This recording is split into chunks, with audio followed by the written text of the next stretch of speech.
Hello बच्चों, मैं हूं डॉक्टर अखिलेश पांडे।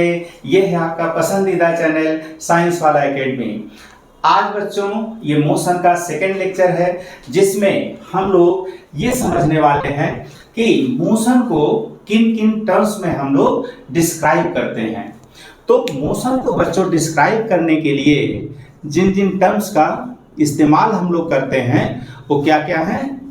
सबसे पहले है पोजीशन ऑफ बॉडी। क्या? Position of body. और क्या है बच्चों? Distance and displacement. Distance and displacement. Uniform and non uniform motion.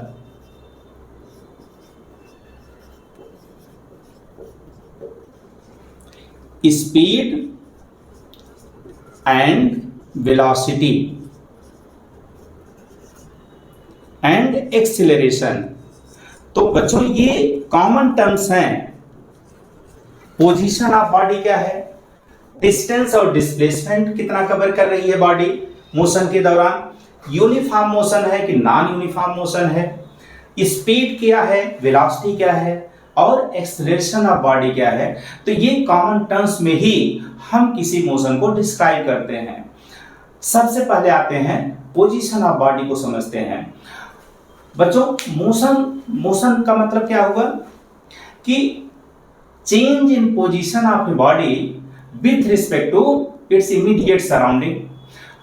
किसी भी बॉडी का पोजीशन का चेंज होना सराउंडिंग के रिस्पेक्ट में, इसी को हम क्या बोलते हैं, मोशन। तो सबसे जरूरी है पहले हम पोजीशन ऑफ बॉडी को डिस्क्राइब करें।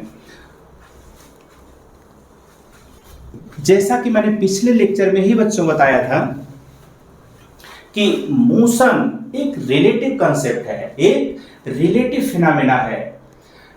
यानी कि कोई बॉडी किसी पर्टिकुलर रेफरेंस ऑफ पॉइंट, किसी ऑब्जर्वर के लिए रेफरेंस ऑफ पॉइंट जब हम बोलते हैं तो उसका मतलब होता है ऑब्जर्वर, एक फिक्स्ड ऑब्जर्वर। वहां आप अपने को भी इमेजिन करके, अपने को भी खड़े करके देख सकते हैं कि आप ही ऑब्जर्वर हो गए और आप मोशन को ऑब्जर्व कर रहे हैं। तो रेफरेंस पॉइंट क्या होता है, एक वो फिक्स्ड पॉइंट जहां से हम मोशन को ऑब्जर्व कर रहे हैं, किसी बॉडी को ऑब्जर्व कर रहे हैं। तो एक जो है बॉडी किसी पर्टिकुलर रेफरेंस पॉइंट से किसी पर्टिकुलर ऑब्जर्वर के लिए वो मोशन में हो सकती है, और वही सेम बॉडी किसी के लिए रेस्ट में हो सकती है। उदाहरण के लिए कि जैसे आप बस में सफर कर रहे हैं तो आपके बगल में बैठा हुआ जो पैसेंजर है बस में, उसके लिए अगर वो ऑब्जर्वर है उसके लिए आप रेस्ट में हैं, लेकिन जो इंसान रोड पर खड़ा होकर के आपको देख रहा है, चलती हुई बस को देख रहा है, तो उसके लिए बस भी मूव कर रही है, आप भी मूव कर रहे हैं, तो आप मोशन में हैं, उसके लिए आप मोशन में हैं, और अपने बगल में बैठे हुए पैसेंजर के लिए आप रेस्ट में हैं। तो एक सेम बॉडी, आप सोचिए कि एक पर्सन के, एक ऑब्जर्वर के लिए मोशन में है और वही एक ऑब्जर्वर के लिए रेस्ट में है। जैसे आप जब बस में ट्रेवल कर रहे हैं तो आपने ऑब्जर्व किया होगा कि पेड़, जो सड़क के किनारे जो पेड़ है, वो आपको लगेगा कि जैसे वो मोशन में है, पीछे की तरफ भाग रहा है, और वहीं सड़क पे खड़े हुए इंसान के लिए वो पेड़ खड़ा हुआ नजर आ रहा है। तो पूरा का पूरा मोशन ही एक रिलेटिव फिनोमेना है। कोई भी एब्सोल्यूट रेस्ट और एब्सोल्यूट मोशन जैसी कोई चीज नहीं होती। जब पूरा ब्रह्मांड ही मोशन में है, पूरा यूनिवर्स मोशन में है, हमारी गैलेक्सी मोशन में है, हमारी अर्थ में मोशन है, अर्थ सन के भी अराउंड जो है चक्कर लगा रही है, अपने भी एक्सिस पे स्पिन कर रही है, तो कैसे एब्सोल्यूट रेस्ट या एब्सोल्यूट मोशन हो सकता है। तो सारा मोशन जो हम लोग स्टडी करते हैं ये क्या है, रिलेटिव है। किसी पर्टिकुलर से रिलेट करके, एक आप जो है रेफरेंस पॉइंट से रिलेट करके हम लोग मोशन को स्टडी करते हैं। किसी की जो मूविंग बॉडी है उसकी पोजीशन को हम लोग स्टडी करते हैं। तो अगर किसी बॉडी की पोजीशन सराउंडिंग के रिस्पेक्ट में चेंज हो रही है तो हम बोलते हैं कि यह बॉडी मोशन में है। अगर नहीं चेंज हो रही उसकी पोजीशन तो हम बोल देते हैं कि बॉडी रेस्ट में है। तो ये है पोजीशन ऑफ बॉडी, कि इसको हम लोग किससे देखते हैं, रेफरेंस पॉइंट से। रेफरेंस पॉइंट को ही बच्चों ओरिजिन भी बोल सकते हैं। क्या बोल सकते हैं, ओरिजिन। फिजिक्स बच्चों बहुत ही इंटरेस्टिंग है, बहुत ही सरल है, बस उसके कंसेप्ट को समझना है। उसको अगर आप कंसेप्ट को समझते जाएंगे, बस आराम आराम से सुनते जाइए, आपको फिजिक्स से प्रेम हो जाएगा, आपको फिजिक्स बहुत इंटरेस्टिंग लगने लगेगी और बहुत ही सरल भी लगने लगेगी। अब आगे बच्चों समझते हैं डिस्टेंस क्या है, और डिस्टेंस और डिस्प्लेसमेंट में क्या अंतर है, क्या डिफरेंस है दोनों में। तो सबसे पहले समझते हैं डिस्टेंस को। डिस्टेंस क्या है बच्चों, डिस्टेंस ये टोटल पाथ लेंथ है। क्या है, टोटल पाथ लेंथ, रास्ते की लंबाई, पाथ लेंथ। सिंपली इसको क्या बोलेंगे कि रास्ते की लंबाई, कितना लंबा रास्ता तय किया गया, वही डिस्टेंस है। जैसे सपोज करो कि कोई बॉडी ऐसे टेढ़े मेढ़े रास्ते से जो है मूव कर रही है। अभी सपोज करो यहां है और फिर ये यहां पहुंच गई चलते चलते, मूव करते करते। तो इस रास्ते को ऐसे ही नापेंगे, जैसे ये कर्व पाथ है ऐसे ही नापेंगे। अगर स्ट्रेट लाइन पाथ है ऐसे नापेंगे, स्ट्रेट नापते चले जाएंगे। अगर वो जो है ऐसे सेमी सर्कुलर पाथ है, इसको ऐसे नापेंगे। ठीक है, पूरे सर्कुलर पाथ है तो ऐसे नापेंगे, पूरे सर्किल की सरकमफेरेंस को नापेंगे। जैसे जो भी बात हो, हमको रास्ते से मतलब है, रास्ते की लंबाई को हमको मेजर करना है। और जो है रास्ते की लंबाई को आपने देखा भी होगा कि जो व्हीकल्स होते हैं, कार है, बस है, उसमें एक ओडोमीटर लगा होता है। क्या लगा होता है, ओडोमीटर। उसको क्या बोलते हैं, ओडोमीटर। ये पूछा भी जाता बच्चों, इसको याद कर लीजिए, ओडोमीटर। ये क्या करता है, डैशबोर्ड पे लगा होता है। ओडोमीटर डिस्टेंस को यानी कि कितना रास्ते की लंबाई कितनी जो है चली गई, उसको किलोमीटर में नापता है। यही इंपॉर्टेंट है, किस में नापता है, मीटर में नहीं, सेंटीमीटर में नहीं, किलोमीटर में नापता है। तो जो है रास्ते की लंबाई की जब हम बात करते हैं उसको क्या बोलते हैं, डिस्टेंस। और डिस्टेंस बच्चों ये क्या है, एक स्केलर क्वांटिटी है। क्या है, स्केलर क्वांटिटी है।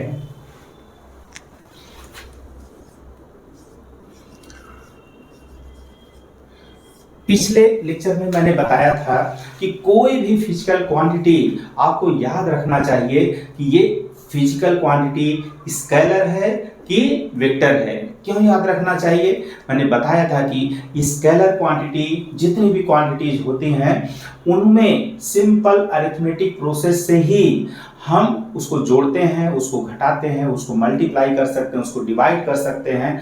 लेकिन जैसे ही हम जो है वेक्टर क्वांटिटी पे आते हैं, जैसे ही हम जान गए कि नहीं ये स्केलर क्वांटिटी नहीं वेक्टर क्वांटिटी है, तो उसका एडिशन, उसका सब्सट्रैक्शन, उसका डिवीजन, उसका मल्टीप्लिकेशन एकदम डिफरेंट हो जाता है। वेक्टर क्वांटिटी के लिए 5 + 3 वो 8 भी हो सकता है और वो 2 भी हो सकता है, वो 5 भी, वो जो है 4 भी हो सकता है, वो 7 भी हो सकता है। तो वो जो है वेक्टर क्वांटिटी, उसको आप जब एग्जांपल देंगे तो आपको और अच्छे से समझ में आएगा। तो क्यों, क्योंकि वेक्टर क्वांटिटी में हमको डायरेक्शन को भी ध्यान में रखना पड़ता है, और डायरेक्शन चेंज होते ही वो क्वांटिटी निगेटिव में कंसीडर की जाती है। तो इसलिए वेक्टर क्वांटिटी कहते ही आपको ये ध्यान रखना पड़ेगा कि उसकी डायरेक्शन क्या है। तो अगर हम पहले से ही जानते रहें कि ये पर्टिकुलर फिजिकल क्वांटिटी जिसको कि हम मेजर करते हैं, फिजिकल क्वांटिटी मतलब जिसको हम मेजर करते हैं उसको फिजिकल क्वांटिटी बोलते हैं। अगर वो वेक्टर है तो वहां पे हमको सतर्क हो जाना है, वहां पे जो है सतर्क हो जाना है। क्यों? उसमें जैसे मल्टीप्लिकेशन है तो क्रॉस मल्टीप्लिकेशन है कि डॉट मल्टीप्लिकेशन, यानी कि वेक्टर प्रोडक्ट है कि स्केलर प्रोडक्ट है, वहां पे हमको कहीं साइन एंगल लेना है, कहीं कॉस एंगल लेना है, तो वहां डिफरेंट आपका उत्तर ही गलत हो जाएगा। वो सिंपल अरिथमेटिक, ये नहीं कि 5 मल्टीप्लाइड बाई 3 15 आपने बोल दिया, ये स्केलर क्वांटिटी के लिए सही है, वेक्टर के लिए सही नहीं है। वहां पे एंगल भी लेना है, साइन एंगल या कॉस एंगल लेना है। तो वो जब हम वेक्टर बताएंगे तो उसको डिटेल में बताएंगे। बस अभी आपको इतना ही समझना है कि वेक्टर क्वांटिटी में सिंपल अरिथमेटिक प्रोसेस नहीं लगता, वहां पे चूंकि डायरेक्शन को भी कंसीडर करना पड़ता है। तो ये एक स्केलर क्वांटिटी है। स्केलर क्वांटिटी का मतलब कि इसको हम सिर्फ और सिर्फ मैग्नीट्यूड से ही डिस्क्राइब कर सकते हैं। तो जिन क्वांटिटीज को डिस्क्राइब करने के लिए केवल मैग्नीट्यूड ही सफिशिएंट है, वो कंप्लीट इंफॉर्मेशन हमको दे देता है, केवल मैग्नीट्यूड हम जान गए तो हमको कंप्लीट इंफॉर्मेशन मिल गई, तो ऐसी क्वांटिटी को हम स्केलर क्वांटिटी बोलते हैं। तो डिस्टेंस क्या है? स्केलर क्वांटिटी है। मैग्नीट्यूड, सिर्फ मैग्नीट्यूड, मैग्नीट्यूड जब हम बोले तो आपको तुरंत समझ जाना है दो चीजें। मैग्नीट्यूड में दो चीजें इंक्लूड होती हैं, क्या? न्यूमेरिकल वैल्यू, नंबर 2 3 4, ये जो है नंबर्स हैं उन्हीं को क्या बोला जाता है? Numerical value. तो कितनी न्यूमेरिकल वैल्यू है और यूनिट क्या है? तो न्यूमेरिकल वैल्यू और यूनिट, ये दो इंफॉर्मेशन अगर बता दिया गया डिस्टेंस के बारे में कि 10 मीटर, मीटर क्या है? यूनिट हो गया, 10 क्या है? नंबर हो गया। तो नंबर और यूनिट दोनों अगर बता दिया गया, यानी कि मैग्नीट्यूड बता दिया जाए, तो हमको कंप्लीट इंफॉर्मेशन मिल जाएगी, डायरेक्शन की वहां पे जरूरत ही नहीं है। तो इसलिए इसको क्या बोलते हैं? Scalar quantity. अब बात आती है यूनिट की। यूनिट बच्चों, एसआई यूनिट या एमकेएस यूनिट। एसआई यूनिट मैंने बोला था कि एमकेएस यूनिट का ही एक्सटेंशन है, एमकेएस यूनिट का ही एक्सटेंशन है। तो एसआई यूनिट या एमकेएस यूनिट इसकी क्या है? मीटर। और सीजीएस यूनिट की जब हम बात करते हैं तो चूंकि ये क्या है? पाथ लेंथ है, रास्ते की लंबाई तो नापता है, तो लेंथ को सीजीएस में सेंटीमीटर में मेजर करते हैं। लेकिन इसकी कॉमन यूनिट, क्योंकि जब हम बात करते हैं मोशन की तो वहां पे मैक्सिमम टाइम हम किसका मोशन देखते हैं? बाइक का, कार का, बस का, ट्रेन का। तो कॉमनली हमको कौन सी यूनिट यूज करनी पड़ती है? किलोमीटर को। तो इसीलिए जो ओडोमीटर, जो गाड़ियों में जो ओडोमीटर डैशबोर्ड पर लगा होता है, वो क्या मेजर करता है? किलोमीटर। डिस्टेंस को किसमें मेजर करता है? किलोमीटर में। तो बस इतना ही दिमाग में रखना है कि डिस्टेंस की जब हम बात करते हैं तो वहां हमको रास्ते की लंबाई नापनी है। आप ट्रेवल करते समय, आप जब जो है रोड से ट्रेवल करते हैं तो आप देखते होंगे कि एक जो है फिक्स डिस्टेंस के बाद रोड पर जो है किलोमीटर का जो है एक उस पे पत्थर पे किलोमीटर लिखा रहता है कि ये पर्टिकुलर सिटी 10 किलोमीटर बाद है। तो जो किलोमीटर है वो क्या नाप रहा है? वो डिस्टेंस को मेजर कर रहा है। और पूरा सड़क चाहे जितना जो है टेढ़ा मेढ़ा हो, जैसे आप जैसे पहाड़ी रास्ते पर आप सोचिए कि कितना जो है घुमावदार रास्ता होता है, तो पूरे रास्ते की लंबाई को अगर हम मेजर कर रहे हैं तो जो है वो क्या है? डिस्टेंस हम मेजर कर रहे हैं। ठीक है, अब आते हैं डिस्प्लेसमेंट को समझते हैं कि डिस्प्लेसमेंट क्या है। इसके बाद हम बताएंगे कि डिस्टेंस और डिस्प्लेसमेंट में डिफरेंस क्या है।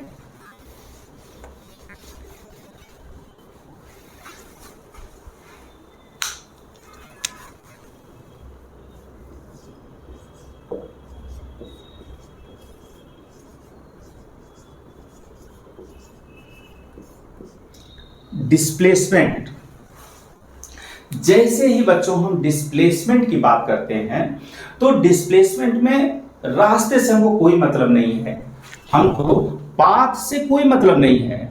चाहे जिस रास्ते से, चाहे जो शेप हो, जो हमारे रास्ते का चाहे जो शेप हो, चाहे टेढ़ा मेढ़ा हो, चाहे सर्कुलर हो, चाहे जैसा कर्व हो, चाहे स्ट्रेट लाइन हो, हमको उस रास्ते से मतलब ही नहीं रखना है।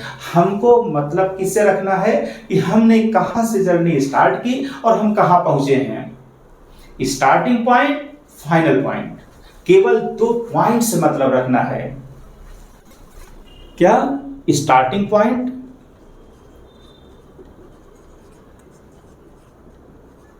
और फाइनल पॉइंट।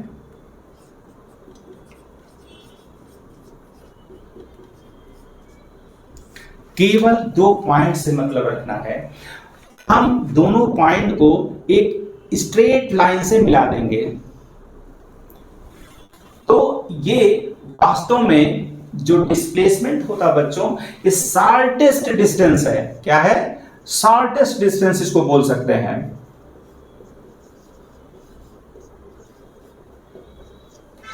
शॉर्टेस्ट डिस्टेंस किसके किसके बीच में? स्टार्टिंग पॉइंट और फाइनल पॉइंट। स्टार्टिंग पॉइंट और फाइनल पॉइंट को अगर हम सीधी रेखा से, स्ट्रेट लाइन से मिला दें तो उससे छोटी कोई डिस्टेंस नहीं हो सकती। ये शॉर्टेस्ट डिस्टेंस किसके किसके बिटवीन? क्या? Shortest distance between starting point and final point. तो जो इसको कैसे मेजर करते हैं कि हमने स्टार्टिंग पॉइंट ले लिया, फाइनल पॉइंट ले लिया और दोनों को एक सीधी रेखा से मिला दिया और इसी को केवल हमको मेजर करना है। और रिप्रेजेंट कैसे करते हैं बच्चों? डिस्प्लेसमेंट को हमने बताया कि ये डिस्प्लेसमेंट क्या है? वेक्टर क्वांटिटी है। क्या है? वेक्टर क्वांटिटी है। जैसे अभी मैंने बताया था कि डिस्टेंस क्या था? स्केलर क्वांटिटी था। डिस्प्लेसमेंट क्या है? Vector quantity. वेक्टर क्वांटिटी का मतलब क्या हुआ कि वेक्टर क्वांटिटी वो फिजिकल क्वांटिटी होती है कि जिसको डिस्क्राइब करने के लिए हमको सिर्फ मैग्नीट्यूड से काम नहीं चलेगा। सिर्फ मैग्नीट्यूड अगर हमने बता दिया तो कंप्लीट इंफॉर्मेशन हमको नहीं मिलेगी। तो किसी फिजिकल क्वांटिटी को डिस्क्राइब करने के लिए अगर मैग्नीट्यूड के साथ साथ डायरेक्शन की भी इंफॉर्मेशन की जरूरत हो, मैग्नीट्यूड और डायरेक्शन दोनों, जब तक दोनों की इंफॉर्मेशन ना दिया जाए तब तक कंप्लीटली उसको डिस्क्राइब नहीं किया जा सकता। हमको कंप्लीट इंफॉर्मेशन नहीं मिलेगी। अगर हमने कह दिया कि हमने बुक को टेबल से 10 मीटर डिस्प्लेस कर दिया है, जाओ उसको सर्च करके लेकर के आओ, तो आप परेशान हो जाओगे। आप सबसे पहले आपके दिमाग में क्या क्वेश्चन उठेगा कि आपने उसको किस डायरेक्शन में डिस्प्लेस किया है। तो अगर जैसे ही हमने बताया कि इस डायरेक्शन में डिस्प्लेस किया है, आप सीधे वहां पहुंच जाओगे जहां पे बुक रखी है। तो डिस्प्लेसमेंट क्या है? वेक्टर क्वांटिटी है। क्यों? क्योंकि वहां पे मैग्नीट्यूड और डायरेक्शन दोनों इंफॉर्मेशन की जरूरत होती है। तो अब डायरेक्शन को कैसे दिखाते हैं? डायरेक्शन को बच्चों एरो से दिखाते हैं। कैसे? एरो से, तीर से दिखाते हैं। तो ये कैसे, इसको कैसे रिप्रेजेंट करना है, डिस्प्लेसमेंट को कैसे रिप्रेजेंट करना है, ये बच्चों आना चाहिए। कैसे रिप्रेजेंट किया जाता है कि एक तीर से रिप्रेजेंट किया जाता है जिसमें जो इसका हेड है, जो तीर का एरो है, वो क्या बताता है? Final point. क्या बताता है? Final position of the body. और जो टेल है वो कहां से स्टार्ट होती बच्चों? स्टार्टिंग पॉइंट से। तो स्टार्टिंग पॉइंट पे टेल होती है और एरो कहां पे होता है? Final position of the body. तो ये जो है, और जो इसकी लंबाई तीर की होती है, ये भी बच्चों बहुत इंपॉर्टेंट है कि इस तीर का जो लेंथ है वो जो है इसका मैग्नीट्यूड बताता है। वो क्या बताता है? मैग्नीट्यूड।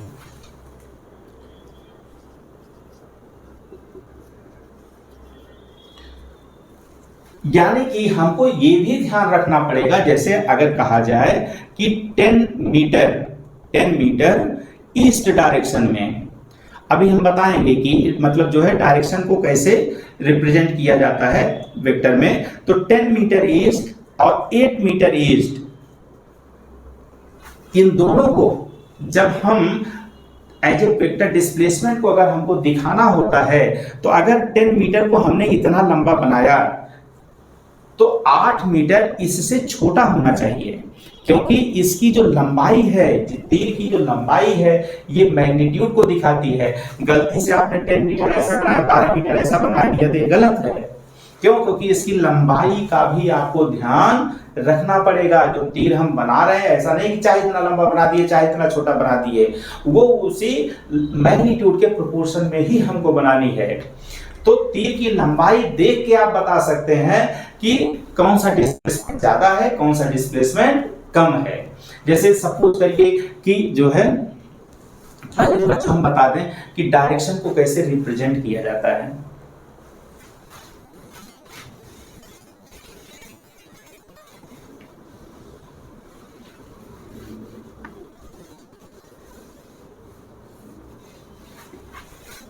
तो डायरेक्शन को रिप्रेजेंट करने के लिए बच्चों नंबर लाइन का इस्तेमाल किया जाता है, नंबर लाइन।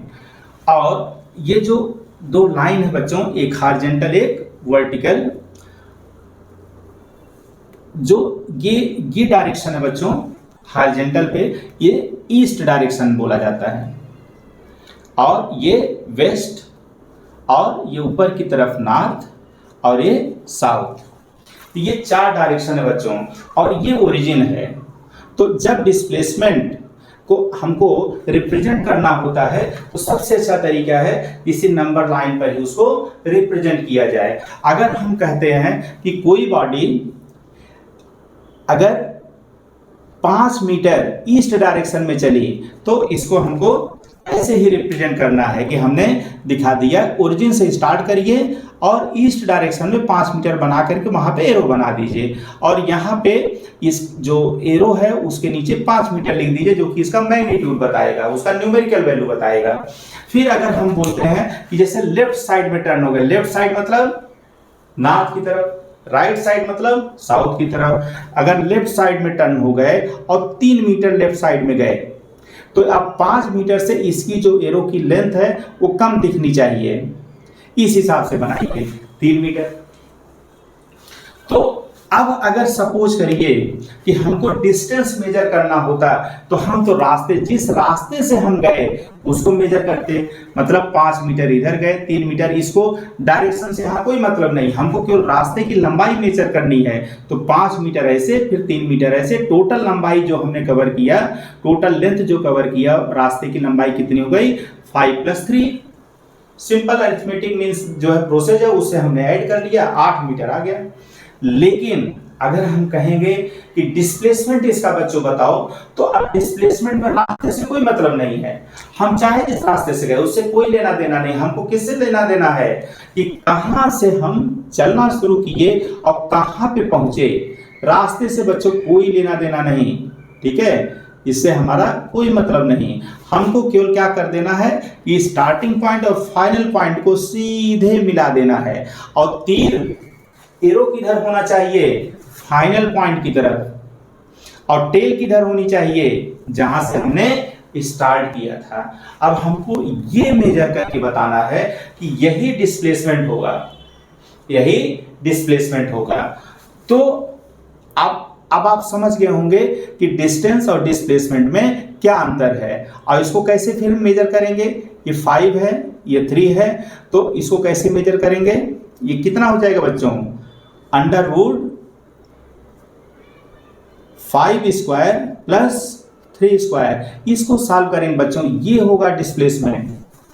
ये राइट एंगल ट्रायंगल है, इसका जो है इसकी वैल्यू कितनी हो जाएगी, √5² + 3²। जैसे और कुछ उदाहरण दे बच्चों, तो और अच्छे से आपको समझ में आ जाएगा कि डिस्टेंस और डिस्प्लेसमेंट में क्या अंतर है। सपोज करिए बच्चों कि अगर कोई बॉडी ऐसे 10 मीटर ईस्ट डायरेक्शन में चली, और फिर 8 मीटर नॉर्थ में चली, और फिर ये जो है फिर अपने स्टार्टिंग पॉइंट जहाँ से चली वहाँ पे फिर सपोज करिए ये जो है 15 मीटर है, कवर करके फिर वहीं पहुँच गई। तो आप सोचो कि डिस्टेंस उसने कितना कवर किया, उसके लिए तो आप रास्ता देखेंगे कितना रास्ते की लंबाई है, और उसको कैसे करेंगे, सिंपली जोड़ देंगे। 10 मीटर, 8 मीटर, 15 मीटर आपने सीधे जोड़ दिया। लेकिन अगर डिस्प्लेसमेंट आपसे पूछा जाए कि डिस्प्लेसमेंट कितना हुआ बॉडी का, तो आप क्या कहोगे कि स्टार्टिंग पॉइंट भी यही है और जहां बॉडी फिर फाइनली वहीं पर पहुंच गई वही फाइनल पॉइंट भी है, यानी कि डिस्प्लेसमेंट हुआ ही नहीं। डिस्प्लेसमेंट तो जीरो हो गया, डिस्प्लेसमेंट जीरो हो गया। तो सोचिए डिस्टेंस कितना हुआ। डिस्टेंस के लिए हमको रास्ते से मतलब है, तो रास्ते की पूरी लंबाई जोड़ देंगे, 10 + 8 + 15, इतना मीटर जो है ये डिस्टेंस हुआ, लेकिन डिस्प्लेसमेंट तो जीरो हो गया। और कुछ एग्जांपल देखते हैं। सपोज करिए कोई सर्कुलर पाथ पे कोई बॉडी ट्रेवल कर रही है। सपोज करिए सेमी सर्किल, आधा सर्किल उसने कवर किया। क्या किया, यहां से चला ऐसे ऐसे ऐसे ऐसे यहां पे बॉडी पहुंच गई, इसने आधा सर्किल कंप्लीट किया। तो अगर आपसे कोई पूछे कि इसने कितना डिस्टेंस ट्रेवल किया, तो डिस्टेंस, जैसे ही डिस्टेंस का नाम हमने सुना तो हम समझ गए हमको रास्ते की लंबाई नापनी है। तो ये चूंकि ये क्या है, सेमी सर्किल है, आधा सर्किल है। अगर ये पूरा सर्किल ये कंप्लीट किया होता, पूरा सर्किल, तो इसका पूरा सरकमफेरेंस हम मेजर कर लेते। पूरा सरकमफेरेंस बच्चों क्या होता है, 2πr, और उसका उसने कितना कवर किया, मात्र आधा। तो कितना हो गया ये 2πr/2 यानी कि πr। तो इसने तो जो रास्ते की लंबाई कितना हो गई, πr। लेकिन अगर हम पूछेंगे कि डिस्प्लेसमेंट कितना हुआ, क्या डिस्प्लेसमेंट कितना हुआ बॉडी का, तो कैसे निकालेंगे। वहां हमको बच्चों रास्ते से कोई मतलब ही नहीं है, रास्ते से कोई मतलब नहीं, हमको किस दो पॉइंट से मतलब है कि कहां से हमने जर्नी स्टार्ट की थी और फाइनली हम कहां पहुंच गए। दोनों को सीधे लाइन से, स्ट्रेट लाइन से हम मिला देंगे, और उस तीर किधर होगी, फाइनल पॉइंट की तरफ, और टेल किधर होगी, जो एरो होगा फाइनल पॉइंट की तरफ, और टेल किधर होगा, इनिशियल पॉइंट की तरफ। इसी को हमको केवल मेजर करना है, हमको रास्ते से कोई मतलब ही नहीं है। इसको कैसे मेजर करेंगे, जो आपको पता है, चूंकि ये सर्किल का पार्ट था, तो इस सेंटर से इस सरकमफेरेंस में किसी भी पॉइंट को अगर हम मेजर करेंगे उसको रेडियस बोलते हैं। तो ये r है यहां से यहां तक का, और यहां से यहां भी ये भी r है, तो दोनों को जोड़ लेंगे तो कितना हो जाएगा, 2r हो जाएगा।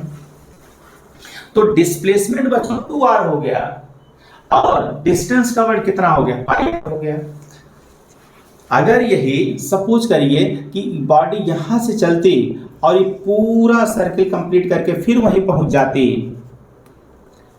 तो इस अगर डिस्टेंस पूछा जाता कि उसने कितना डिस्टेंस कवर किया, तो हम क्या करते, रास्ते की लंबाई मेजर करते, और रास्ता यानी कि पूरा सर्कुलर पाथ, उसका सरकमफेरेंस कितना हो गया, 2πr।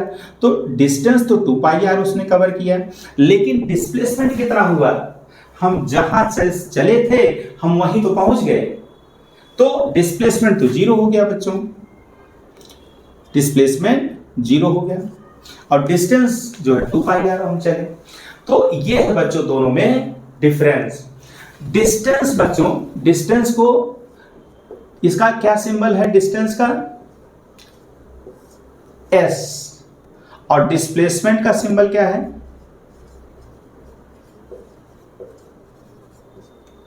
यस के ऊपर एक एरो बना देते हैं, ये बताता है कि इसमें डायरेक्शन भी है।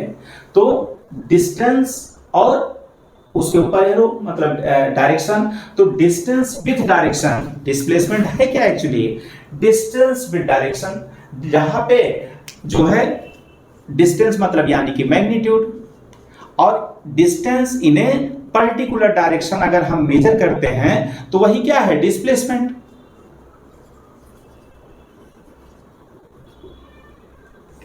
तो जो है एस के ऊपर अगर एरो दिख जाए आपको तो समझ जाओ डिस्प्लेसमेंट की बात हो रही है, और अगर सिंपली एस लिखा हो तो क्या है, डिस्टेंस है। तो ये डिस्टेंस, और आपको आपने जो है ये भी देखा होगा कि डिस्प्लेसमेंट को मैंने अभी क्या लिखा था, शॉर्टेस्ट डिस्टेंस। डिस्प्लेसमेंट क्या है, shortest distance between initial position of the body and final position of body. यानी कि जो डिस्टेंस होगा वो हमेशा डिस्प्लेसमेंट से या तो बड़ा होगा या तो उसके बराबर होगा। तो डिस्प्लेसमेंट कभी डिस्टेंस से ज्यादा नहीं हो सकता, और अगर डिस्टेंस जीरो है, अगर डिस्टेंस ट्रेवल ही जीरो है तो डिस्प्लेसमेंट भी जीरो हो जाएगा। लेकिन डिस्टेंस अगर जीरो नहीं है तब भी डिस्प्लेसमेंट जीरो हो सकता है। मैंने कई सारे एग्जांपल बताए कि अगर जहां से हम चले थे फिर वहीं लौट करके आ गए, जैसे अगर हम ईस्ट में जो है 1 किलोमीटर हम गए और फिर हम वेस्ट में फिर 1 किलोमीटर जो है चल करके आ गए, तो जहां से हम चले थे वहीं हम फिर पहुंच गए, तो डिस्प्लेसमेंट तो जीरो हो गया। लेकिन डिस्टेंस हमने कितना कवर किया, 1 किलोमीटर इधर, 1 किलोमीटर मतलब 2 किलोमीटर। तो डिस्प्लेसमेंट जो है, डिस्टेंस पॉजिटिव है लेकिन डिस्प्लेसमेंट जीरो हो सकता है। तो डिस्टेंस बच्चों ऑलवेज पॉजिटिव होती है। अगर मोशन हो रहा है तो डिस्टेंस तो बच्चों हमेशा पॉजिटिव ही रहेगी, लेकिन डिस्प्लेसमेंट पॉजिटिव भी हो सकता है, निगेटिव भी हो सकता है और जीरो भी हो सकता है। अब निगेटिव का मतलब क्या हुआ उसको समझ लेते हैं। इसको नंबर लाइन से ही बच्चों समझना पड़ेगा कि निगेटिव डिस्प्लेसमेंट का क्या मतलब होता है, कैसे हम उसको रिप्रेजेंट करेंगे, कैसे हम समझेंगे कि डिस्प्लेसमेंट ये निगेटिव है, पॉजिटिव नहीं है।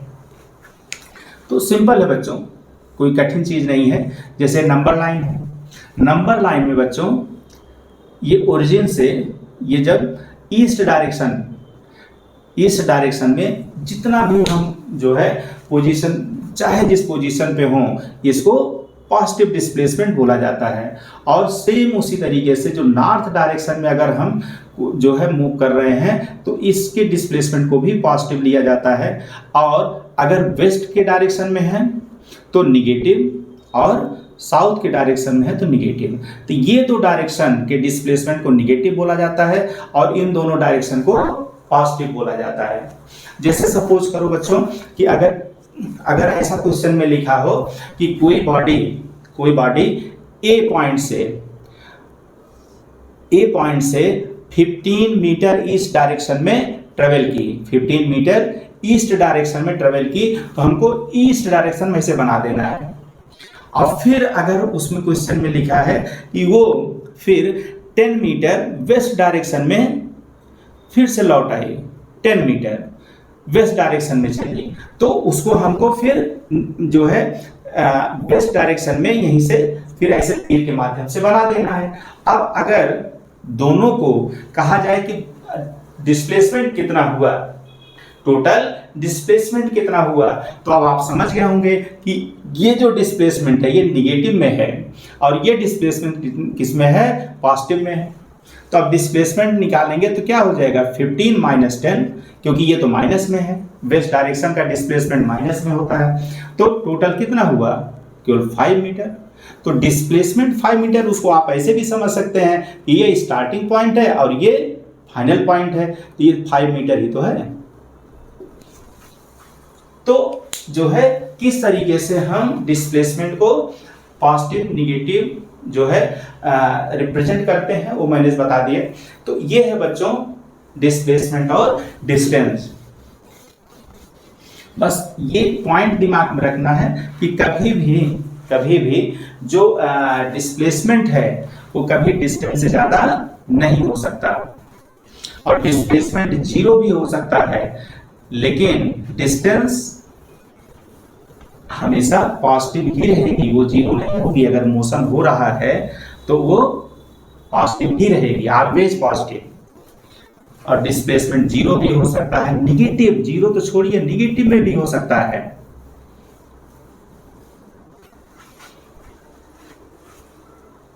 जैसे सपोज करिए कि कहा जाए कि 5 मीटर इस डायरेक्शन में कोई बॉडी चली और 10 मीटर वेस्ट डायरेक्शन में, तो वहाँ निगेटिव में आ गया।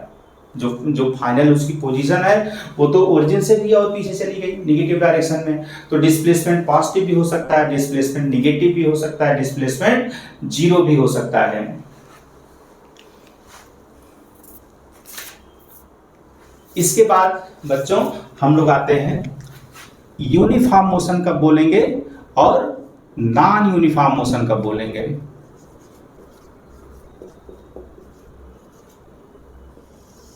यूनिफॉर्म मोशन और non uniform motion.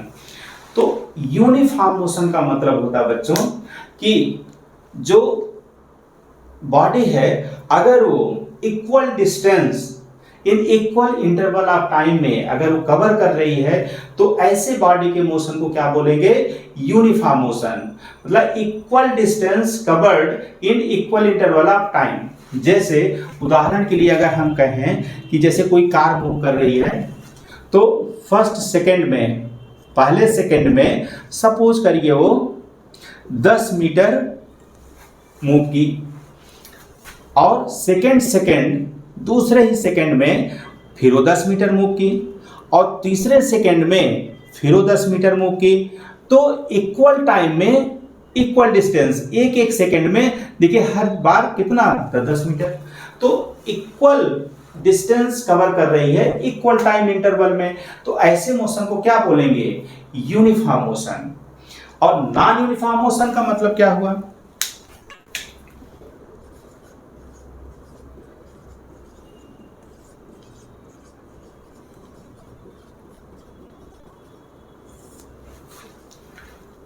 body covers equal distance in equal interval of time। ये तो हो गया बच्चों यूनिफॉर्म मोशन। आपको अच्छे से समझ में आ गया होगा कि नॉन यूनिफॉर्म मोशन कब बोलेंगे, जब body covers unequal distance in equal interval of time.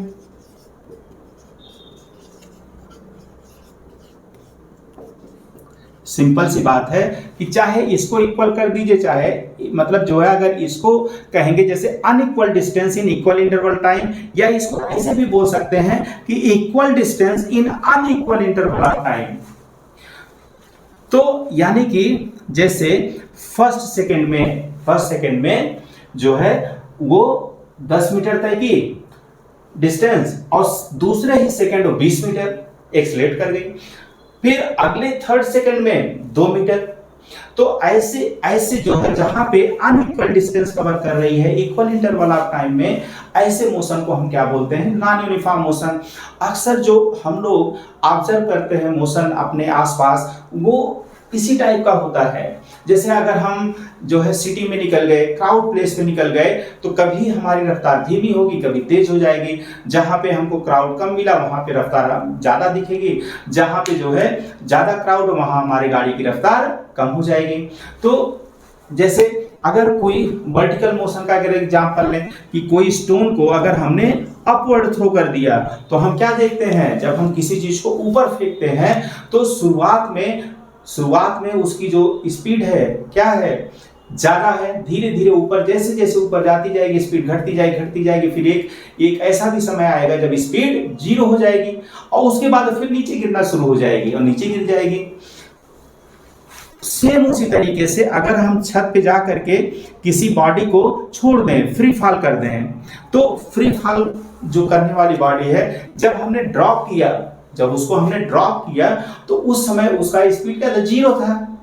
Initially उसका स्पीड 0 तो मेरे हाथ में ही था। जैसे ही उसको हमने हाथ से छोड़ दिया तो धीरे धीरे उसकी स्पीड बढ़ेगी और जमीन तक आते आते उसकी स्पीड मैक्सिमम हो जाएगी। तो यहाँ भी क्या है कि वो इक्वल डिस्टेंस नहीं कवर कर रहा है, इक्वल टाइम में अलग अलग डिस्टेंस कवर कर रहा है, कभी ज्यादा कभी कम। शुरुआत में जैसे अगर हमने ऊपर फेंका तो शुरू में ज्यादा डिस्टेंस, 1 सेकंड में ज्यादा डिस्टेंस कवर किया, जैसे से ऊपर गया उसका स्पीड कम होता गया। तो कम डिस्टेंस कवर किया 1 सेकंड में।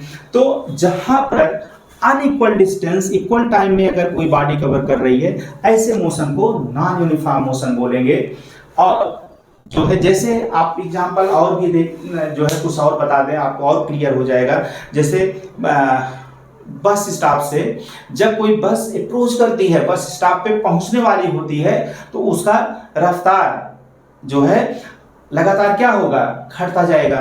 तो वहां पर भी मोशन कैसा है, नॉन यूनिफॉर्म, इक्वल टाइम में अनइक्वल डिस्टेंस कवर कर रही है। और जब बस स्टॉप से बस निकलती है कहीं जाने के लिए, तो उसकी स्पीड जो है धीरे धीरे क्या होती है, बढ़ती जाती है। तो जैसे उसी तरीके से ट्रेन, रेलवे स्टेशन का एग्जांपल लीजिए। तो ट्रेन जब रेलवे स्टेशन की तरफ आकर के रुकने के लिए जब पहुंच रही होती है, तो लगातार उसकी स्पीड क्या होती है, स्लो होती जाती है। वहां पर भी उसका मोशन कैसा है, नॉन यूनिफॉर्म। और जब ट्रेन स्टेशन से छूटती है, तो लगातार उसकी स्पीड चेंज हो रही होती है, बढ़ रही होती है, इंक्रीज कर रही होती है। तो ऐसे मोशन को क्या बोलते हैं, नॉन यूनिफॉर्म मोशन। फिर आते हैं बच्चों स्पीड और वेलोसिटी के डिफरेंस को समझते हैं कि स्पीड क्या है और वेलोसिटी क्या है।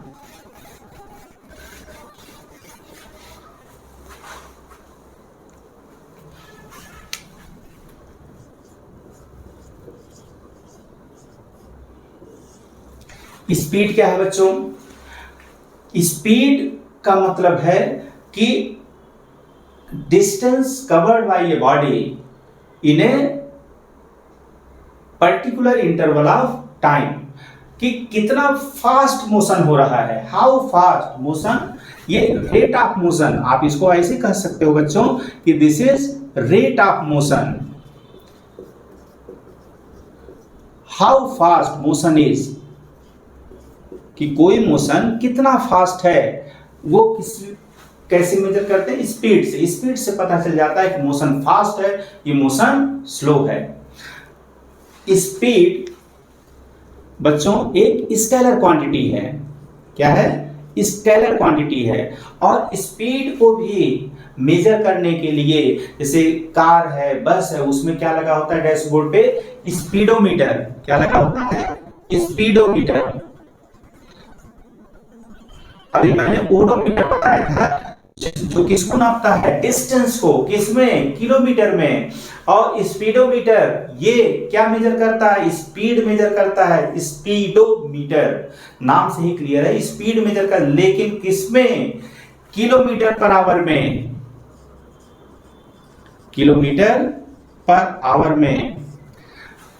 कॉमन यूनिट बच्चों जो स्पीड की है, स्पीड को मेजर करने के लिए जो कॉमन यूनिट इस्तेमाल होती है वो क्या है, किलोमीटर पर आवर। क्यों, क्योंकि अक्सर जो अपने आसपास सराउंडिंग में जो चीजें हम जो है मेजर करते हैं, जिस चीज का स्पीड, वो क्या है, कोई कार है, कोई बस है, कोई ट्रेन है, कोई एरोप्लेन है, तो उसकी स्पीड किस में मेजर करेंगे, किलोमीटर पर आवर में।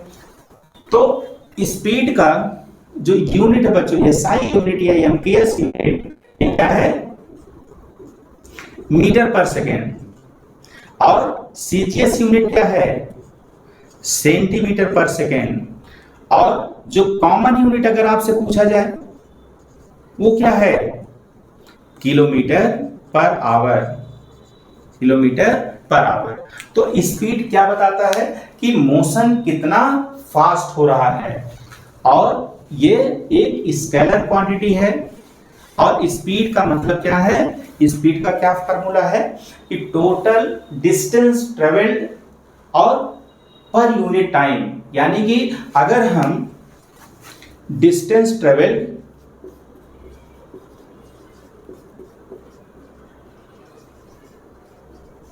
एंड टाइम टेकन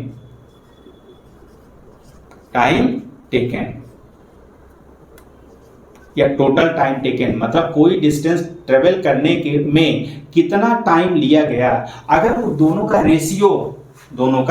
रेशियो निकालते हैं तो क्या होगा, स्पीड हुआ। तो स्पीड को जो सिंबल यूज करते हैं बच्चों, वी से। और अगर वेलोसिटी अभी बताएंगे कि जब वेलोसिटी को जो है लिखना होता है, उसका सिंबल लिखना होता है, तो इसी v के ऊपर एक वेक्टर, एक डायरेक्शन का एरो का अगर जो है सिंबल लगा देते हैं तो यही क्या हो जाता है, वेलोसिटी। तो ये स्पीड क्या है, distance travelled, ratio of distance travelled and time taken, total time taken. तो इसको आप ऐसे भी बोल सकते हैं, distance travelled per unit time. एक यूनिट टाइम में, वो यूनिट टाइम आपका आवर भी हो सकता है, वो यूनिट टाइम आपका सेकंड भी हो सकता है, वो यूनिट टाइम आपका मिनट भी हो सकता है। तो इसको याद रखना बच्चों। इसको आप शॉर्ट में डिस्टेंस को हमने बताया था कि एस से लिखते हैं और टाइम को टी से, तो आप इसको शॉर्ट में ऐसे भी लिख सकते हैं कि v = s अपॉन टी। तो distance travelled upon total time taken, दोनों का अगर हम रेशियो निकालते हैं वही क्या है, स्पीड है। और स्पीड क्या है बच्चों, एक स्केलर क्वांटिटी है। जैसे ही हम कहते हैं कि ये स्केलर क्वांटिटी है, इसका मतलब इसमें सिंपल अरिथमेटिक प्रोसेस से ही इसका एडिशन, सब्ट्रैक्शन, मल्टीप्लिकेशन, डिवीजन सब आप कर सकते हैं, ठीक है। और इससे स्केलर क्वांटिटी कहते ही हमको ये समझ में आ गया कि इसको डिस्क्राइब करने के लिए सिर्फ और सिर्फ मैग्नीट्यूड की जरूरत है, कितना न्यूमेरिकल वैल्यू है और क्या यूनिट है। अगर दो इंफॉर्मेशन हमको बता दिया जाए तो समझ में आ जाएगा कि क्या उस बॉडी की या उस ऑब्जेक्ट की या उस गाड़ी की क्या स्पीड है। अब टाइप ऑफ स्पीड, क्या क्या स्पीड की टाइप्स आपको जो है देखने को मिलेगी मोशन को डिस्क्राइब करने में।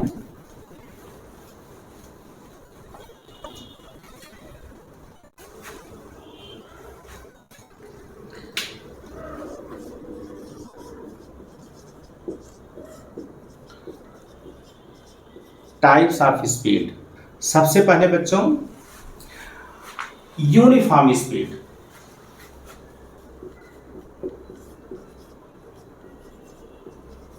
यूनिफॉर्म स्पीड, यूनिफॉर्म मोशन अभी मैंने बताया था। यूनिफॉर्म स्पीड मतलब स्पीड कांस्टेंट है, स्पीड बदल ही नहीं रही है, कांस्टेंट स्पीड।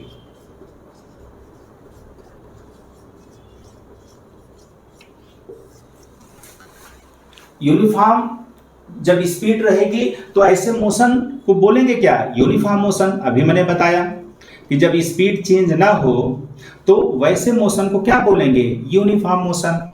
तो जब स्पीड कांस्टेंट हो, स्पीड कांस्टेंट का मतलब क्या हुआ कि equal distance covered in equal interval of time, equal distance covered in equal interval of time. जैसे मैंने बताया भी एग्जांपल दे करके कि फर्स्ट सेकंड भी 10 मीटर चला, सेकंड सेकंड भी 10 मीटर चला, थर्ड सेकंड भी 10 मीटर चला। या कोई कार, जैसे जब हाईवे पे हम जा रहे हैं और एकदम हाईवे खाली है तो हम कोई एक्सेलरेशन जो है नहीं ले रहे हैं, एक्सेलरेट कर ही नहीं रहे, आराम से कांस्टेंट स्पीड से चले जा रहे हैं। मतलब 1 किलोमीटर 1 मिनट में या 2 मिनट में। तो अगर हम हर मिनट 500 मीटर सपोज करिए, हम हर मिनट आधा किलोमीटर अगर हम ट्रेवल कर रहे हैं हर मिनट में, तो इसका मतलब हमारी स्पीड चेंज ही नहीं हो रही है, तो कांस्टेंट स्पीड है। तो हमारा ऐसे बॉडी का मोशन को क्या बोला जाएगा, यूनिफॉर्म स्पीड से हम ट्रेवल कर रहे हैं, यूनिफॉर्म मोशन हमारा है। दूसरा नॉन यूनिफॉर्म स्पीड,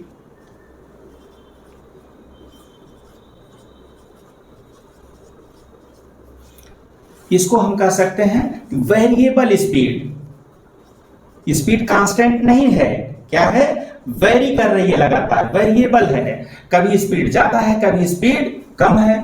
जब हम इक्वल डिस्टेंस अनइक्वल डिस्टेंस, अगर हम इक्वल इंटरवल ऑफ टाइम में या हम कहें equal distance in unequal interval of time में अगर हम ट्रेवल कर रहे हैं तो हमारी स्पीड लगातार बदल रही है। जैसे मैंने एग्जांपल दिया था कि जब हम क्राउड में होते हैं, जब क्राउड में अगर हम जो है गाड़ी चला रहे हैं तो वहां पे लगातार हमारा स्पीड बदलता है, वहां पे वेरिएबल स्पीड रहता है। या दूसरा मैंने एग्जांपल दिया था फ्री फॉलिंग बॉडी। तीसरा एग्जांपल मैंने दिया था अगर हम किसी स्टोन को ऊपर की ओर ऐसे फेंक दें, तो ये सारे एग्जांपल कैसे हैं, वेरिएबल स्पीड के। अब तीसरा जो है टाइप ऑफ स्पीड है बच्चों, थर्ड, वो एवरेज स्पीड।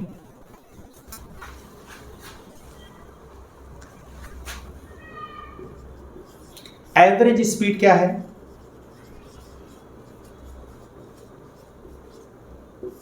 एवरेज स्पीड ये क्या चीज है? एवरेज स्पीड का मतलब होता है बच्चों कि अगर जैसे जो है अक्सर क्या है वेरिएबल स्पीड रहती है, तो हम किसी समय किसी पर्टिकुलर टाइम में अलग हमारी स्पीड थी, अगले कुछ पर्टिकुलर टाइम में अलग स्पीड हुई, तो अलग अलग टाइम में अलग अलग हमारी स्पीड अगर है तो हमको अगर जो है स्पीड हमको उस समय एवरेज स्पीड अगर हमको निकालनी है तो हम क्या करेंगे, टोटल कितना हमने डिस्टेंस ट्रेवल किया है, भले ही वो किसी पर्टिकुलर टाइम में था, फिर अगला डिस्टेंस जो ट्रेवल किया दूसरे टाइम में था, अगला डिस्टेंस जो ट्रेवल किया अलग टाइम में था, तो हम क्या करेंगे सारे डिस्टेंसों को ऐड कर लेंगे। ठीक है, फर्स्ट सेकंड में अगर S1 डिस्टेंस चले, दूसरे सेकंड में S2 चले, तीसरे में S3 चले, तो सबको जोड़ लेंगे, तो टोटल डिस्टेंस ट्रेवल और कितना टोटल टाइम लगा सारे टाइम को जोड़ लेंगे, तो वो हमारा क्या हो जाएगा, एवरेज स्पीड हो जाएगी। तो total distance travelled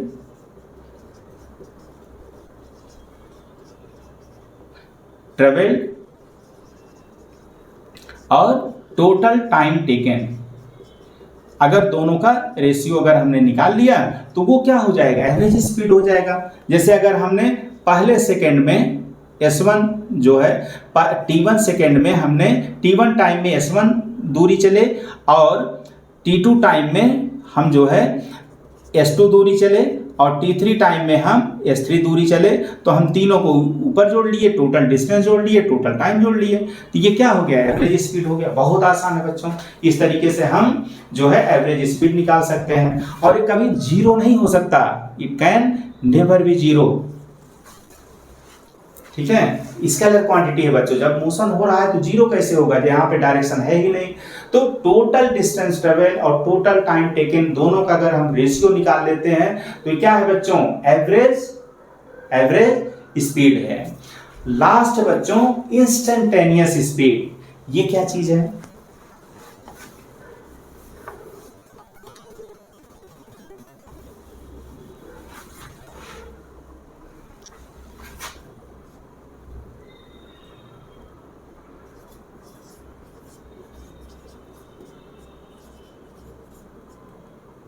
instantaneous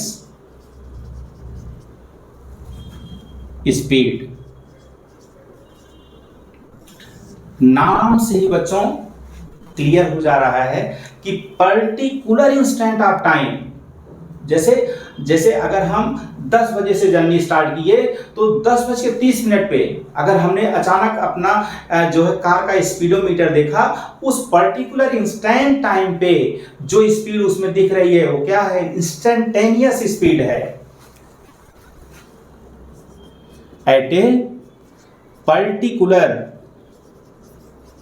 instant of time, particular instant of time पे, या अगर हम जो है पाथ की बात करें, at a particular point of path, रास्ते के किसी पर्टिकुलर पॉइंट पे जो स्पीड होगी उसको क्या बोलेंगे, इंस्टेंटेनियस स्पीड। या पर्टिकुलर इंस्टेंट ऑफ टाइम पे क्या स्पीड होगी वो क्या कहलाएगी, इंस्टेंटेनियस स्पीड। और यही इंस्टेंटेनियस स्पीड ही स्पीडोमीटर नापता है। अगर आपके एग्जाम में पूछा जाए कि स्पीडोमीटर जो डैशबोर्ड पे गाड़ियों के लगा होता है वो क्या मेजर करता है, एवरेज स्पीड नहीं, क्या मेजर करता है, इंस्टेंटेनियस स्पीड। पर्टिकुलर इंस्टेंट, उस समय जब आपने देखा स्पीडोमीटर पे, उस पर्टिकुलर टाइम पे, उस सेकंड पे जो स्पीड थी वो क्या है, इंस्टेंटेनियस स्पीड कहलाती है बच्चों। तो स्पीडोमीटर क्या नापता है, इंस्टेंटेनियस स्पीड। और मैंने बताया था कि स्पीडोमीटर किसमें मेजर करता है, किलोमीटर पर आवर। तो ये बहुत इंपॉर्टेंट है। अब आते हैं वेलोसिटी को, समझते हैं कि वेलोसिटी और स्पीड में क्या अंतर है और वेलोसिटी क्या है। स्पीड तो आपने समझ लिया, वेलोसिटी क्या है।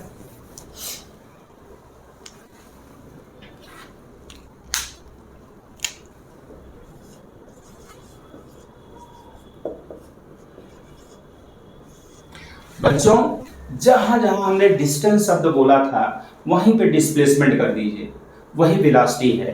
तो जैसे स्पीड का संबंध, स्पीड क्या है? Distance upon time, total distance travelled upon total time taken. और वेलोसिटी क्या है? Total displacement upon time taken, total displacement upon time taken. तो अगर डिस्प्लेसमेंट और टाइम का रेशियो, डिस्प्लेसमेंट और टाइम का रेशियो निकाला जाए तो क्या मिलेगा? वेलोसिटी। और डिस्टेंस और टाइम का रेशियो क्या है? स्पीड। तो कितना कितना सिंपल है बच्चों। तो ये क्या है बच्चों? Scalar quantity. और ये क्या है? Vector quantity. यहीं पे बच्चों एक चीज और हम बता देते हैं कि हर क्वांटिटी को रटना, याद करना कि वेक्टर है कि स्केलर है, वेक्टर है कि स्केलर है, इतना आसान नहीं होता। उसके लिए एक टिप्स दे रहे हैं बच्चों, बहुत आसान है। उसको अगर आप ध्यान में रखेंगे तो अपने आप समझ जाएंगे कि वेक्टर क्वांटिटी है कि स्केलर क्वांटिटी है। अगर कोई भी डिराइव क्वांटिटी, जब फंडामेंटल क्वांटिटी की मदद से अगर कोई क्वांटिटी मिलती है, चाहे डिवीजन से चाहे मल्टीप्लिकेशन से, तो उसको क्या बोलते हैं? डिराइव्ड क्वांटिटी, क्योंकि उससे डिराइव हो रही है। दो फंडामेंटल क्वांटिटी, तीन फंडामेंटल क्वांटिटी से अगर कोई क्वांटिटी मिल रही है तो क्या है? डिराइव्ड क्वांटिटी, क्योंकि फंडामेंटल क्वांटिटी की मदद से ही वो डिराइव हो रही है।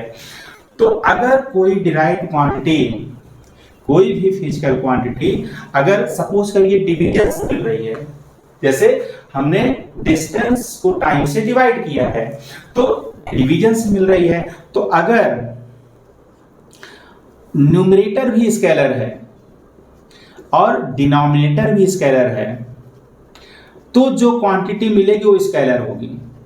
जैसे ये फंडामेंटल क्वांटिटी डिस्टेंस क्या है? हमने बताया क्या है? स्केलर है। और टाइम क्या है? ये भी स्केलर है। तो दो स्केलर क्वांटिटी के डिवीजन से चूंकि ये क्वांटिटी मिल रही थी, ये भी स्केलर होगी, याद करने की जरूरत ही नहीं है। और ऊपर या नीचे, चाहे न्यूमरेटर चाहे डिनोमिनेटर, कोई भी वेक्टर अगर हो गया, चाहे ऊपर वेक्टर हो चाहे नीचे वेक्टर हो, ये क्या हो जाएगा? Vector quantity. अगर कोई भी फंडामेंटल क्वांटिटी जो न्यूमरेटर में है वो वेक्टर हो, नीचे वाला स्केलर हो या ऊपर वाला स्केलर हो, नीचे वाला, मतलब दोनों में से एक वेक्टर होना चाहिए, तो जो भी क्वांटिटी मिलेगी वो वेक्टर क्वांटिटी होगी। और अगर ऊपर और नीचे दोनों वेक्टर, तो वहां कोई बात ही नहीं हो, तो वेक्टर होगा ही। ऐसा मत करिएगा वेक्टर वेक्टर काट दीजिएगा। ये वेक्टर क्वांटिटी, ये भी वेक्टर क्वांटिटी, ये भी, तो जो क्वांटिटी मिलेगी ऐसे डिवीजन से वो डिराइव क्वांटिटी क्या होगी? Vector quantity. इस तरीके से आप बहुत सारी क्वांटिटी ऐसे ही समझ जाएंगे। फार्मूला अगर आपको पता तो आप अपने आप पकड़ लेंगे कि ये वेक्टर क्वांटिटी की स्केलर क्वांटिटी है। यहां पे जैसे आप देखिए सामने ही है कि डिस्प्लेसमेंट क्या है? Vector quantity. और टाइम क्या है? Scalar quantity. तो हमने वेक्टर को स्केलर से चूंकि डिवाइड कर रखा है तो ये वेक्टर हो गया, इसका मतलब वेलोसिटी क्या है? वेक्टर। याद करने की जरूरत ही नहीं है, ऐसे ही आप समझ जाएंगे, याद हो जाएगा।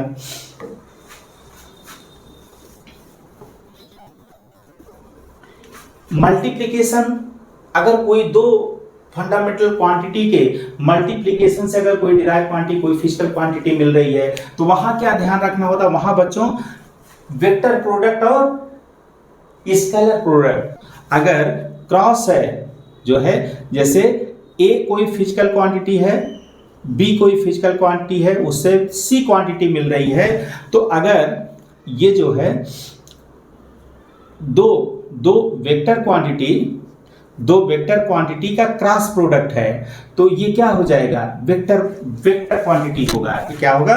वेक्टर। जैसे ही हमने एरो बनाया तो वेक्टर क्वांटिटी हो गया। लेकिन अगर यहीं पे दो वेक्टर क्वांटिटी का डॉट प्रोडक्ट है बच्चों, तो ये जो क्वांटिटी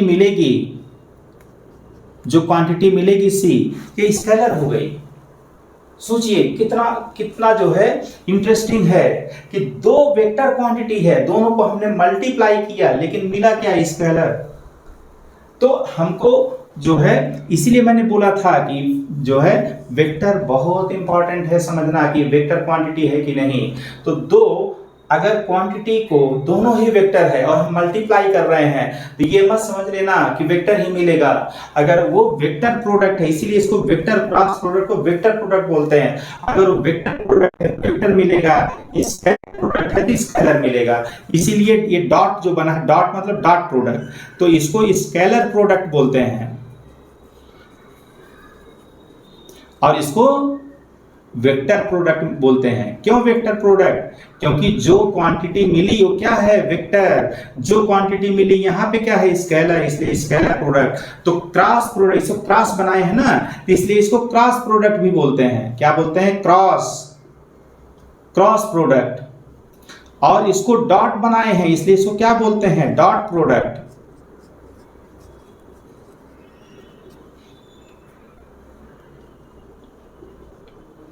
हाँ, ये तो हुआ कि दोनों वेक्टर है, दोनों ही वेक्टर है और उसको हमने मल्टीप्लाई किया। लेकिन अगर एक वेक्टर है और उसको हम मल्टीप्लाई कर रहे हैं कि स्केलर से, तो वहां कोई टेंशन नहीं है। वो जो भी क्वांटिटी मिलेगी दोनों में से एक भी अगर वेक्टर हो गया तो वो क्वांटिटी क्या होगी, वेक्टर ही होगी। इसको बी लिखते हैं। ये स्केलर है तो जो क्वांटिटी मिली वो वेक्टर होगी, वहां कोई टेंशन नहीं। दोनों में से चाहे ये वेक्टर हो, जैसे अगर ये स्केलर है तो बी वाला वेक्टर होना चाहिए, ये वेक्टर हो जाएगा। तो ये यहाँ आसान है, लेकिन दोनों वेक्टर है। सबसे इंटरेस्टिंग तो ये है कि दोनों क्वांटिटी वेक्टर है और उससे जो तीसरी क्वांटिटी मिल रही है, जो डिराइव क्वांटिटी मिल रही है, वो वेक्टर भी हो सकती है, स्केलर भी हो सकती है। डिपेंड करता है कि वो क्रॉस प्रोडक्ट है कि साइन प्रोडक्ट है।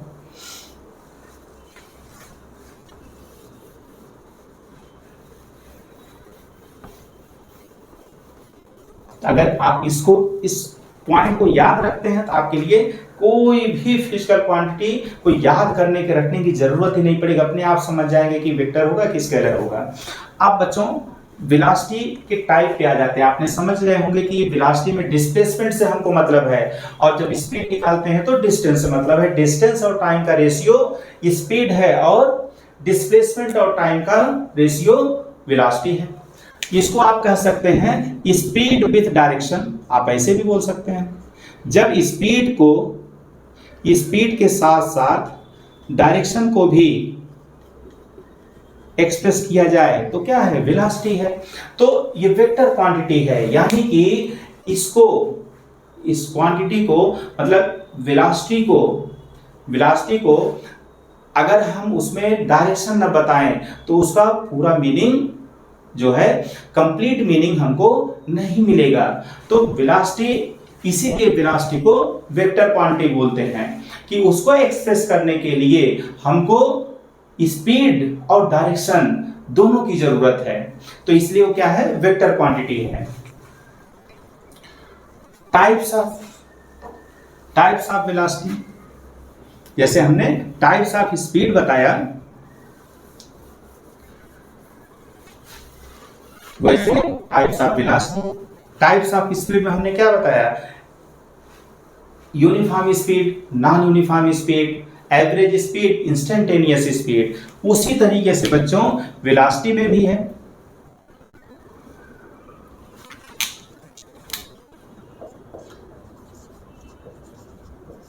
सेम उसी पैटर्न में 4 प्रकार की वेलोसिटी भी है।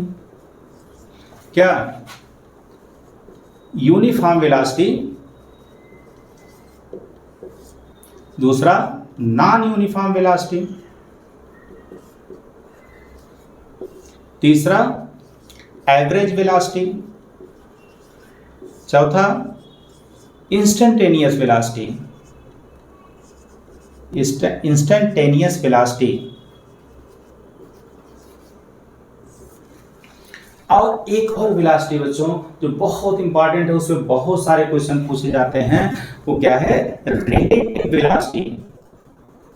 बहुत इंटरेस्टिंग, रिलेटिव वेलोसिटी। अक्सर बच्चे इसमें कंफ्यूज होते हैं और गलत कर जाते हैं। रिलेटिव वेलोसिटी, तो ये 5 टाइप की वेलोसिटी आपको जो है मोशन के जो भी क्वेश्चंस होंगे या मोशन को डिस्क्राइब करने में, ये 5 टाइप की वेलोसिटी आपको देखने को मिलेगी। यूनिफॉर्म वेलोसिटी क्या है, जब इक्वल डिस्प्लेसमेंट, अब यहां डिस्टेंस की बात नहीं, displacement, equal displacement in equal interval of time, उसको क्या बोलेंगे, यूनिफॉर्म वेलोसिटी।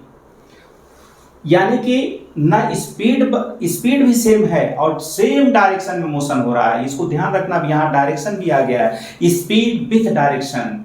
तो जैसे सपोज करो कि कोई बॉडी रेक्टिलिनियर मोशन, मतलब स्ट्रेट लाइन जो है, स्ट्रेट लाइन मोशन हो रहा है उसका, सीधी जो है, सीधी रोड है, उस पे जो है कोई कार मूव कर रही है, तो अगर सेम स्पीड एक सेम डायरेक्शन में अगर इक्वल इंटरवल ऑफ टाइम में अगर मोशन हो रहा है तो उसको क्या बोलेंगे, यूनिफॉर्म वेलोसिटी। उसी तरीके से नॉन यूनिफॉर्म वेलोसिटी को क्या बोल सकते हैं, वेरिएबल वेलोसिटी। ये क्या है, अब यहां पे एक बहुत इंटरेस्टिंग बात, इसको ध्यान रखना है कि वेलोसिटी वेरी दो चीजों से कर सकती है। क्यों, क्या यहाँ दो चीजें आ गई, मैग्नीट्यूड यानी कि स्पीड और दूसरा डायरेक्शन। अगर सेम स्पीड हो, same speed but direction different हो, डायरेक्शन डिफरेंट हो, तो भी वेलोसिटी बदल गई, वेलोसिटी बदल गई। सेम स्पीड है, इक्वल इंटरवल में सेम स्पीड से गाड़ी जो है मोशन कर रही है, लेकिन डायरेक्शन बदल जा रही है, तो वहां पे उसको भी वेरिएबल स्पीड, वेरिएबल वेलोसिटी बोलेंगे। और अगर डिफरेंट स्पीड हो बट सेम डायरेक्शन हो, डायरेक्शन तो सेम है लेकिन स्पीड डिफरेंट है, तो तब भी इसको यहां पे वेलोसिटी वेरी हो गई। और अगर दोनों ही बदल रहे हैं, डिफरेंट स्पीड और different velocity, different direction,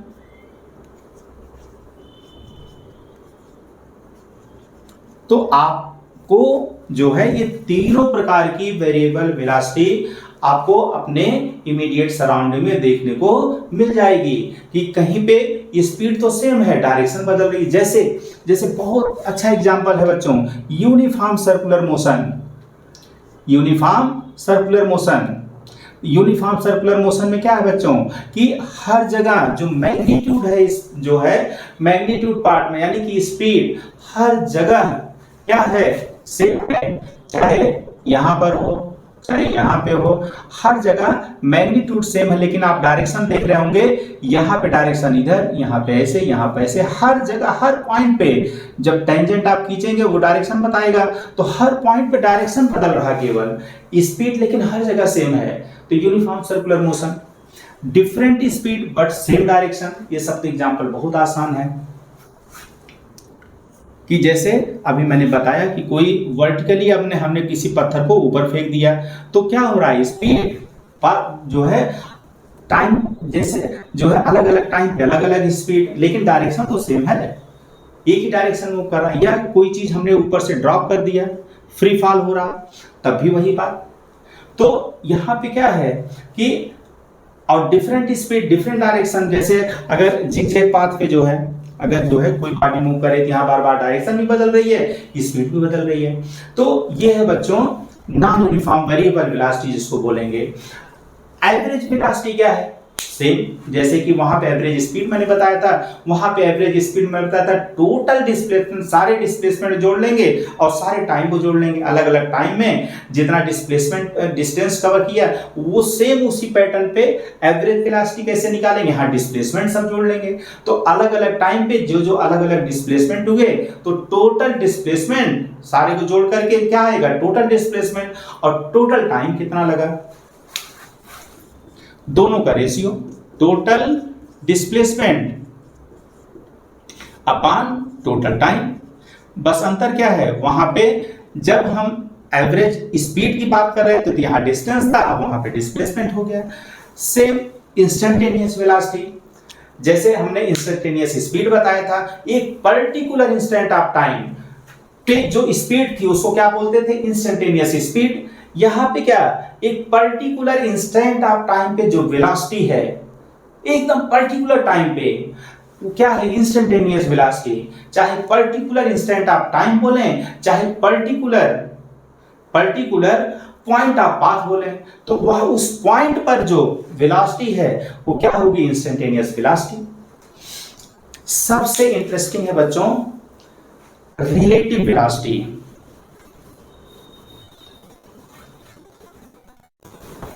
relative velocity क्या है, इसमें बहुत सारे न्यूमेरिकल क्वेश्चन आते हैं बच्चों, जो अक्सर लोग जो है नहीं समझ पाते और छोटी छोटी गलतियां कर बैठते हैं। तो इसको ध्यान से समझिए। रिलेटिव वेलोसिटी क्या, रिलेटिव वेलोसिटी,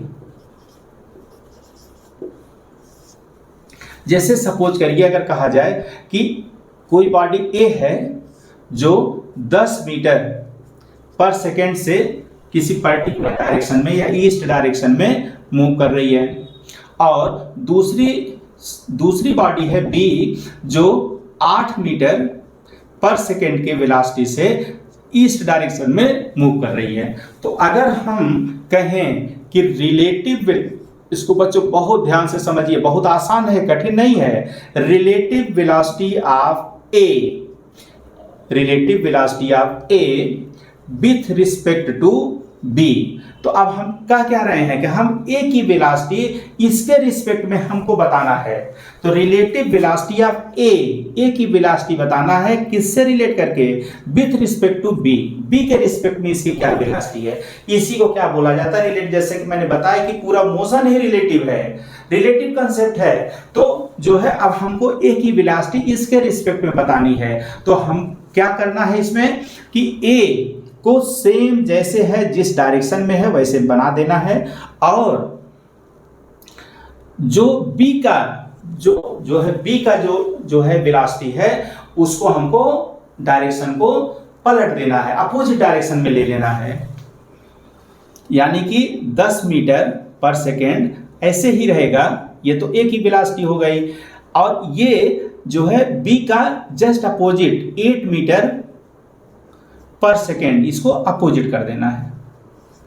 ठीक है, तो ये क्या हो गया, a माइनस बी। आप देख पा रहे होंगे यहां घट गया। ठीक है, ये वेलोसिटी कितनी हो जाएगी, 2 मीटर पर सेकेंड। ठीक है, लेकिन डायरेक्शन क्या होगी, चूंकि ईस्ट डायरेक्शन, ये ईस्ट डायरेक्शन में तो रहना ही है, ये वेस्ट डायरेक्शन में हमको कर देना है। जो विथ रिस्पेक्ट टू के बाद जो वेलोसिटी लिखी है उसकी डायरेक्शन को अपोजिट कर देना है। बस इतना ही ध्यान रखना, बहुत सिंपल है। अगर यहीं पे हम बोलें कि अगर कोई क्वेश्चन पूछे कि रिलेटिव वेलोसिटी आप बी बताइए विथ रिस्पेक्ट टू ए, अब हमको यहाँ पे बी की वेलोसिटी बतानी है ए के रिस्पेक्ट में, तो हम बी की वेलोसिटी को जस का तस वैसे ही रहने देंगे। ये बी की वेलोसिटी है 8 मीटर पर सेकेंड, और अब ए की वेलोसिटी को हम अपोजिट कर देंगे। ये ईस्ट में था तो हम वेस्ट में कर देंगे। ये देखिए, ये बी की वेलोसिटी को हमने पलट दिया, अपोजिट डायरेक्शन कर दिया। तो अब यहाँ पे 8 माइनस 10 हो गया, 8 माइनस 10 हो गया, तो ये -2 मीटर पर सेकेंड हो गया। और किधर, वेस्ट, क्योंकि ये इसका मैग्नीट्यूड ज्यादा था। तो ये है बच्चों, अगर सेम इसी तरीके से सपोज करिए, तो सेम डायरेक्शन का हमने बताया था, अगर यही अपोजिट डायरेक्शन में दो बॉडी मूव करिए, एक ईस्ट एक वेस्ट, जैसे ए ईस्ट डायरेक्शन में 10 मीटर पर सेकेंड है, और कोई दूसरी body B 5 metre per second जो है वेस्ट डायरेक्शन में, ये ईस्ट में मूव कर रही है और ये वेस्ट में मूव कर रही है।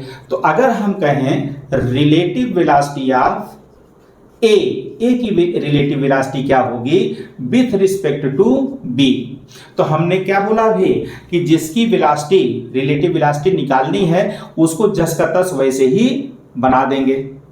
ये 10 मीटर पर सेकेंड ईस्ट में ऐसे ही बना देंगे, और विथ रिस्पेक्ट टू इसके रिस्पेक्ट बनानी है उसकी वेलोसिटी को हम पलट देंगे। तो इसकी वेलोसिटी चूंकि वेस्ट डायरेक्शन में था तो इसकी वेलोसिटी को हम क्या कर देंगे, ईस्ट डायरेक्शन में कर देंगे। 5 मीटर पर सेकेंड जो है अब ये ईस्ट डायरेक्शन हो गया, तो दोनों ही ईस्ट में हो गया। तो ये रिलेटिव वेलोसिटी कितनी हो जाएगी, देखिए जुड़ गई। तो यहाँ पे आप देख रहे हैं दोनों सेम डायरेक्शन में है, तो 10 + 5 यानी कि 15 मीटर पर सेकेंड।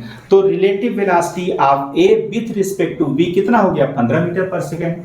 और इसी को अगर ये पूछा जाए नहीं इसकी रिलेटिव वेलोसिटी नहीं इसकी बताइए, तो relative velocity of B with respect to A, तो अब यहां बी की जो वेलोसिटी है जैसे है वैसे ही बना दीजिए, 5 मीटर पर सेकेंड, लेकिन ईस्ट डायरेक्शन जैसे था वैसे, हमने कुछ उसको बदला नहीं, ठीक है। ये बी की वेलोसिटी है। और अब विथ रिस्पेक्ट टू ए है, तो ए की वेलोसिटी को अपोजिट कर देना है। तो जो ईस्ट डायरेक्शन जा रहा था तो हम क्या कर देंगे? वेस्ट डायरेक्शन में कर देंगे 10 मीटर पर सेकेंड। अब यहां दोनों अपोजिट डायरेक्शन में हो गया, दोनों अपोजिट डायरेक्शन में हो गया। सॉरी बी का जो है वेलोसिटी क्या था? बी का वेलोसिटी ये वेस्ट डायरेक्शन में था, सॉरी। तो बी की वेलोसिटी हमने जैसा जो है, चूंकि रिलेटिव वेलोसिटी आप बी निकालना है तो बी की वेलोसिटी चेंज नहीं करेंगे, बी की वेलोसिटी को जैसे था जिस दिशा में था वैसे ही रहने देंगे।